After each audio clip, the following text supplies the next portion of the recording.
okay, this mini series where I go back through my notes for the bye week videos that I did on the offense and the defense. Let's do the defense now. Before we get into it, be sure to like, subscribe, and comment. Be sure to follow me on all social media at JKBogan.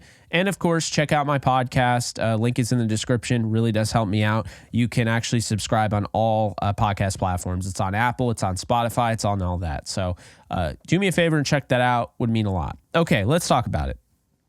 Number one here, I have a lot of notes. Just about the same. Anyway, let's talk about it. Number one, how long is Aaron Donald going to be a Ram? My defensive thoughts during the bye. Contract ends in 2025, meaning that 2024, he is a free agent, which means this upcoming year, this is his last year. Very interesting stuff. He has shown zero sign of slowing down. Another deal in place to maybe free up cap space, ? Rams would have to change their defensive philosophy the moment AD hangs it up. Here's the thing about this. This is exactly how I feel now. Aaron Donald is different from Matthew Stafford. Stafford is signed through 2027. Aaron Donald is in his last year. Is this it? Is this Aaron Donald's last year in the NFL? Is he going to retire? I don't think so. I think he is going to come to the table and have another contract signed, maybe even before the season, add some cap. I don't know. They're going to do something, though. I just don't see him hanging it up, not without winning another Super Bowl. I think he definitely wants to win at least one more. But here's the deal. Contract does end in 2025, meaning 2024 is his last year, this upcoming season, okay? He has shown zero signs of slowing down. He really has. I mean, still 84 pressures, top 10. Is he like the same he was in his prime? I mean, honestly, he kind of is. The stats aren't as good, but is that because of who he's around? I mean, just there are different pieces there. Another deal in place to maybe free up some more cap space is a fascinating thing. I wonder if they do that. I'm not entirely sure. Rams would have to change their defensive philosophy the moment AD hangs it up. To me, that's how I feel currently right now. The Rams do things they can get away with because they have Aaron Donald, okay? But when teams can't take away Aaron Donald with a double and triple team because Donald is no longer on the team, that is going to change how the Rams do their defensive thing. So, interesting stuff there. I like this number two. This is also how I feel. Who is the heir to Aaron Donald? Does he live on the roster currently? Byron Young, ? No. I like Byron Young a lot. Byron Young is not going to be Aaron Donald. He's not going to be on that level. Heir to Aaron Donald's throne, it has to be somebody that can be somewhat on that level, maybe like a Chris Jones impact. I mean, you're not going to be Donald. There's only one Donald, but that's interesting. Free agency, ? By the way, does he live on the roster? I said Byron Young. Right before the bye, I thought he played well, Kobe Turner. But Kobe Turner, after the bye, looked like he was ready to take up the mantle from Aaron Donald if he left. I mean, Kobe Turner should win Defensive Rookie of the Year. He played at an extremely high level after this. After I wrote all these notes down, the next game, the next week, Kobe Turner went on an absolute mission. So is it fair to say he's the heir to Aaron Donald? I don't think that's necessarily fair to him. That's a lot of weight to put on his shoulders, but he deserves to be in the conversation. So I'll say that. So I had free agency bullet point here, ? Chase Young, Brian Burns, Josh Uche, and Josh Allen. First off, I'm never listing Josh Allen at the end of that list. Second, I'm not going to put Chase Young even potentially on the list. I don't know if he fits. I wouldn't be against him, but I'm less interested in him than I am in, Brian Burns and, of course, Josh Allen and Josh Uche for that matter. But both Uche and Young have kind of had a down year, to be fair. Trade ? Josh Sweat, free agent in 2025. That's an interesting one there. Sweat would be awesome, but I don't know if, the Eagles might do it. They're in kind of a weird position money-wise upcoming. We'll see. Draft ? Laiatu Latu, Chop Robinson, Jared Verse, Dallas Turner, Braylon Trice, Jerzon Newton, interior defensive line, and Leonard Taylor, the third defensive line. This is interesting to me, guys, because at this point in time, I hadn't watched a ton, but it seems to me like these are kind of the consensus guys even still. So not really a ton has changed. Obviously, we haven't had the Senior Bowl yet. We haven't had the Combine, or Pro Days. So a lot of this will probably change, but interesting stuff there. Looking at this number 2 question, though, of the heir to Aaron Donald, I think the best case scenario here is probably Kobe Turner. I mean, he tied Aaron Donald's rookie record for sacks from an interior defensive lineman. Hopefully they get a Josh Allen, a Brian Burns. Who knows? I like trading for Josh Sweat. I don't know if they'll actually go for that. And the draft, I mean, they could very well go after an edge. Who knows? I had some notes here. Latu has a toolbox of pass rushing maneuvers. Number 1, PFF, PRP. Tied for 6th in pressures. Number 1, PFF edge. Not a bad run defender. Elite pass rusher. Potential to drop in coverage. Interesting stuff there. Then I had I had comments about these players that I watched. Chop Robinson, rare athlete, still developing as a pass rusher. Long-term upside is massive. Verse is an FCS to first-round prospect, has been consistent and has world-class work ethic. Dallas Turner is likely the best pure 3-4 rusher in the draft, has speed and power, 37th PFF edge, 11th in coverage, 72 snaps, 14th in pressures. Interesting. Braylon Trice is a guy that I've liked for a minute now. Trice has a high motor, good speed and power, good run defender, and developing repertoire.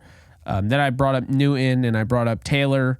Jerzon Newton is just, I watched him. This is not long after I watched him versus Kansas, and he is a game wrecker. I'll say that.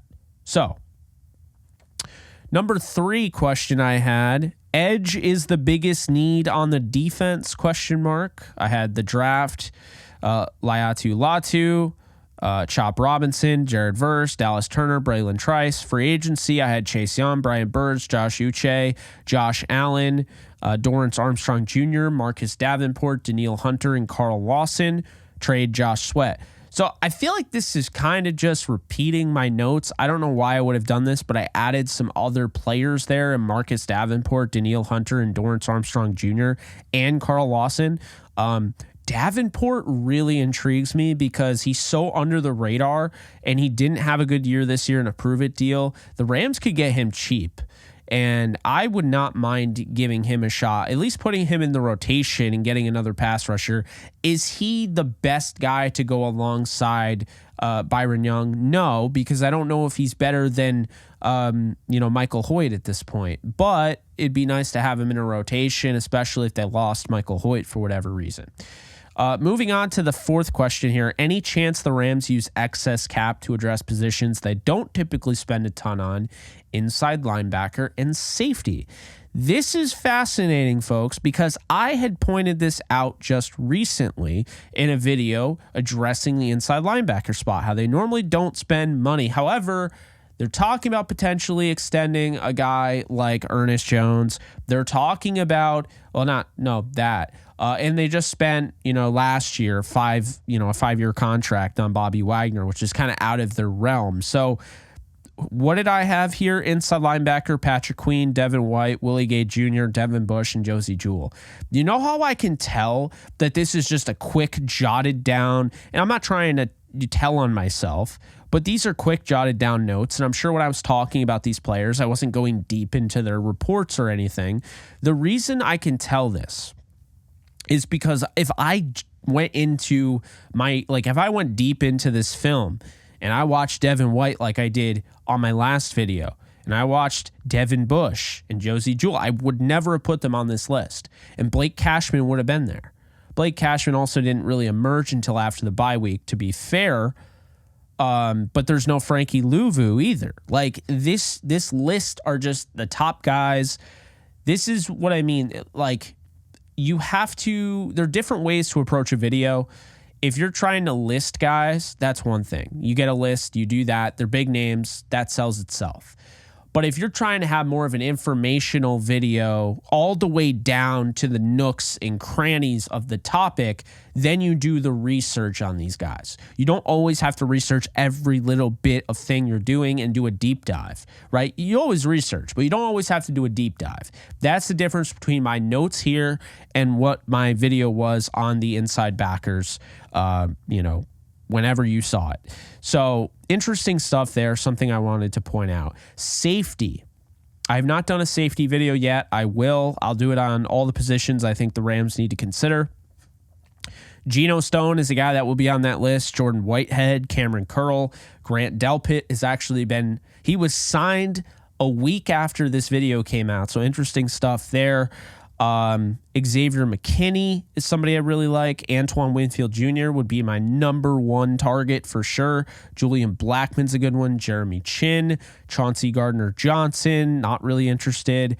Ryan Neal is an interesting one. Kyle Duggar and re-signing Jordan Fuller, ? So interesting stuff there. Any chance the Rams use excess salary cap to address possessions they don't typically spend a ton on. I think if they go any of those positions, they're going to go inside linebacker. But, man, I would love to see them go safety and bring Antoine Winfield Jr. to the Rams because he would be a perfect fit. Oh, man. But it's probably not happening. Okay, number 5 here. This is the last question I had. Or last thought. I guess they're not questions. They're more so thoughts. Re-sign Kello Witherspoon and give him a running mate who can force turnovers and play off him. Absolutely. This is literally what I've been saying all year. So I'm still consistent in this belief. I think you do bring back a Kello Witherspoon. You do give him a running mate. Whether he plays off the running mate or the running mate plays off Kello, you got to get somebody be able to turn, these passes into picks. You got to get somebody that can take the game over. In the draft, ? I had Kool-Aid McKinstry, Cooper DeJean, Kalen King, Nate Wiggins, Josh Newton. Interesting. DeJean seems like the only, ball hawk there. That makes sense. Then I had free agency, Jalen Johnson, L'Jarius Sneed. So I didn't put a lot of thought into free agency at this point. We'll have more thought on the cornerback video I'll do. Jalen Johnson's not likely, and L'Jarius Sneed had 17 penalties this year and played 16 games. So as much as I like L'Jarius Sneed, he had more penalties than games played this year. That's a concern of mine. Trade, ? AJ Terrell, free agent in 2025. Interesting. Tyson Campbell, free agent in 2025. I mean, hey, would you trade a first-round pick for AJ Terrell or Tyson Campbell? I don't know. But if you would, those are pretty good corners to add next to a guy like Kello. Then I had some quick, and I think the draft prospects I did research and film watching and more of a deep dive on.